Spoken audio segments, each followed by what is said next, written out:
What does it mean for the U.S. to run Venezuela? Well, who's not running Venezuela anymore is Nicolas Maduro, and that's a great thing, and it's a great day for America and for the people of Venezuela and really the civilized world.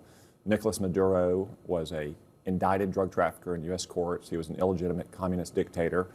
His drugs had killed hundreds of Arkansans, thousands of Americans, and he was in league with anti-American countries around the world like Cuba and Iran or Islamic terrorists.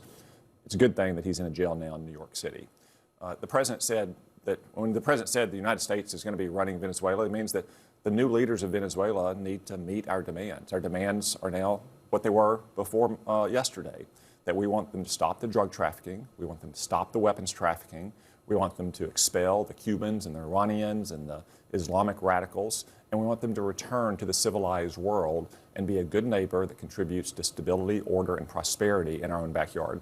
But he literally turned around and pointed to his secretaries of state, defense, chairman of the Joint Chiefs, and said, they're going to run Venezuela.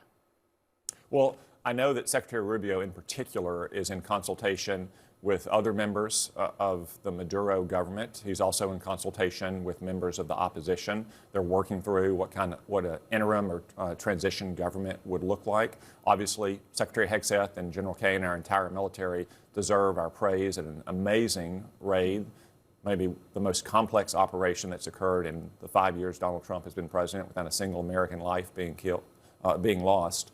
And I think we'll see whether the vice president of Venezuela, who is sanctioned by the United States and many other countries, who is in league and hand-chosen by Maduro, wants to turn over a new leaf. I think we'll see whether or not they're going to let the opposition back into the country and have new elections, which is what the opposition itself wants. So there's still a lot of questions to be answered, but it's a great day that Nicolas Maduro, an illegitimate communist dictator and indicted drug trafficker, is no longer in charge of Venezuela. But I guess the question is, who is right now? The vice president who you talked about, who I'll get to in a minute, Rodriguez, she technically, I guess, the Supreme Court said that she is in charge. Is she the person that the U.S. does officially recognize as a leader? And then again, I just want to go back to the president of the United States said, we Americans are now in charge, or are now running Venezuela. I mean, that's a big statement.